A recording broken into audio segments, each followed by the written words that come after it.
नमस्कार दोस्तों, आशा करता हूं आप सब बहुत अच्छे होंगे। देखिए डेट है 25 दिसंबर। डिस्कस करेंगे द हिंदू न्यूज़पेपर और PIB that is press information bureau का इंपॉर्टेंट करंट अफेयर्स। तो लीजिए गाइस स्टार्ट करते हैं। सबसे पहले आज पीआईबी की बात करें तो देखिए सोया मिल बिल्कुल चर्चा में है। क्यों?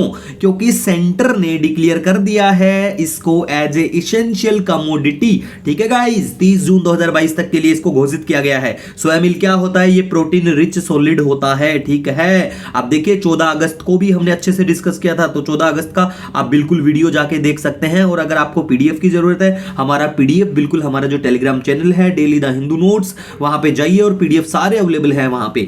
नेक्स्ट बात करें गाइस तो देखिए यहां पे ऑरबिंदो पीआईबी में बिल्कुल न्यूज में है ऑरबिंदो। तो देखिए श्री ऑरबिंदो घोष साहब के बारे में हम बात करते हैं। देखिए इंपॉर्टेंट फैक्ट्स हैं कि 1905 में इन्होंने स्टार्ट किया था इंग्लिश न्यूज़पेपर वंदे मातरम, ये आपको बिल्कुल पता होना चाहिए। दूसरा देखिए इनको अरेस्ट किया गया था किस केस में? एलिपोर कॉन्स्पिरेसी केस में। और यहां पे जब वो कैदियों से मिलते हैं तो अध्यात्म की तरफ इनका रुझान होता है। 1914 में इन्होंने एक मैगजीन आर्या भी बिल्कुल लिखी, प्रकाशित हुई। सावित्री के बारे में बात करें, इन्होंने इपिक पोइम है जिसको लिखा था। ठीक है, और बाद में इन्होंने डेवलप किया था योगा को, एक योगा की फॉर्म है इंटीग्रल योगा, उसको इन्होंने डेवलप करा था। दूसरा देखिए सबसे इंटरेस्टिंग अगर गाइज इनके बारे में बात करें ना, तो अरबिंदो घोष की 11वीं रैंक आई थी आईसीएस एग्जामिनेशन में 2050 कैंडिडेट में से। ठीक है, देखिए उस टाइम की बात है ये। और फिर इन्होंने ये जब इनकी ट्रेनिंग चल रही थी ना, तो गाइज ये ट्रेनिंग में लेट जाते थे, मतलब अपनी मर्जी से ये बाहर हुए फिर वहां से। ठीक है, तो देखिए अगर आप चाहते हैं इनकी बायोग्राफी को हम रिवील करें तो बिल्कुल आप कमेंट कर सकते हैं।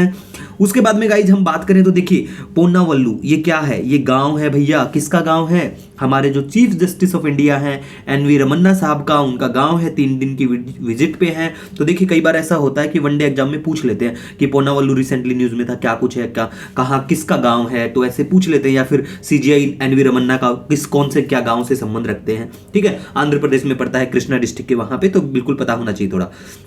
उसके बाद में गाइज हम बात करें तो देखिए इंडिया का जो एक्सपोर्ट, इंडियन एक्सपोर्ट बांग्लादेश की अगर हम बात करें, highest among countries in south Asia fiscal year 2021 के लिए। और देखिए वैसे अगर हम लार्जेस्ट ट्रेडिंग पार्टनर की मर्केंडाइज ट्रेड एक्सपोर्ट की अगर हम बात करें ना, तो देखिए 2020 में तो चाइना का था, लेकिन अभी के लिए लार्जेस्ट जो मर्केंडाइज ट्रेड की अगर हम बात करें लास्ट 9 महीने अप्रैल से अक्टूबर के बारे में, तो देखिए यूएस फिर से हो गया है। ठीक है, तो आपको पता होना चाहिए। उसके बाद में गाइज देखिए Asola Bhati wild life sanctuary चर्चा में है। तो भैया दिल्ली हरियाणा बिल्कुल बॉर्डर शेयर करता है ये। और देखिए ये कहां पे क्या क्या पाया जाता है? यहाँ पे इंडियन लियोपर्ड पाया जाता है। आयुष्मान का स्टेटस अगर हम बात करें इंडियन लियोपर्ड की, तो वल्नरेबल कैटेगरी में है। ठीक है, और देखिए इंडियन लियोपर्ड का एक सेंसस भी आया था लास्ट ईयर दिसंबर 2020 में। तो देखिए 23 दिसंबर का आप एक बार वीडियो देखना, या दिसंबर में बिल्कुल आपको मिलेगा। ठीक है, उसके बाद में गाइज हम बात करें ना, तो देखिए असिस्टेड रिप्रोडक्टिव टेक्नोलॉजी, ये भी काफी चर्चा में, जैसे कि 2 दिसंबर को लोकसभा में इसको नोड मिल गया था, पारित कर दिया गया था। तो देखिए इसके बारे में गाइज हम बात करें तो ये असिस्टेड रिप्रोडक्टिव टेक्नोलॉजी को यूज किया जाता है टू ट्रीट इनफर्टिलिटी को ट्रीट करने के लिए, बिल्कुल इसको यूज किया जाता है। इसमें क्या किया जाता है? देखिए it includes fertility treatment that handle both a women's egg and men's sperm. ठीक है, तो क्या काम करती है फिर? ये रिमूव करता है एग को from a women's body and mixing them with sperm to make embryo, और बनाया जाता है बाद में उसको वापस से वुमेन की बॉडी में पुट कर दिया जाता है। ठीक है, उसके बाद में गाइस दूसरा बात करें तो देखिए असिस्टेड रिप्रोडक्टिव टेक्नोलॉजी जो है ना, इन विट्रो फर्टिलाइजेशन की अगर हम बात करें, मोस्ट कॉमन इफेक्टिव एआरटी है ये।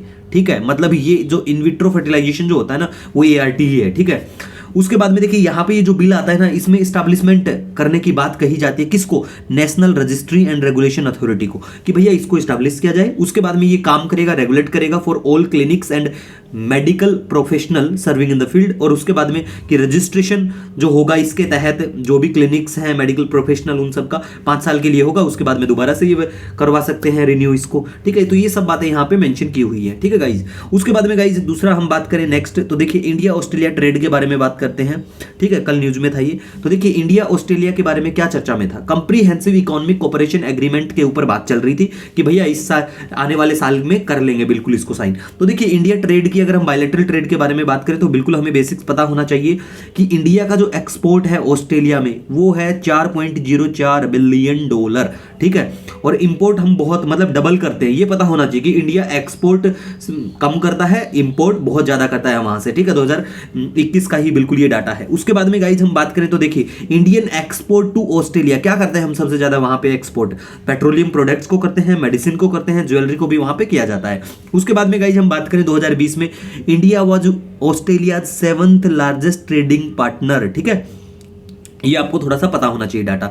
दूसरा देखिए गाइज, आपको ये भी थोड़ा कंपैरिजन भी पता होना चाहिए, क्या नेपाल से ज्यादा एक्सपोर्ट हम बांग्लादेश में करते हैं या नेपाल में करते हैं, या नेपाल से ज्यादा क्या श्रीलंका में करते हैं। तो ऐसे जो भी डाटा है गाइज, टाइम टू टाइम जो भी पीआईबी में मेंशन होते हैं, किसी मंत्री के द्वारा वहां पे कुछ भी बताया जाता है रिटर्न रिप्लाई में या वैसे, तो हम सब डिस्कस करते हैं, नो नीड टू वरी। उसके बाद में गाइज देखिए, अगर आपका कोई भी सजेशन है, कोई सुझाव है, नो डाउट आप मुझे कमेंट या मेल कर सकते हैं। मिलेंगे एक नए वीडियो लेक्चर के साथ, तब तक के लिए हैव ए ऑसम डे।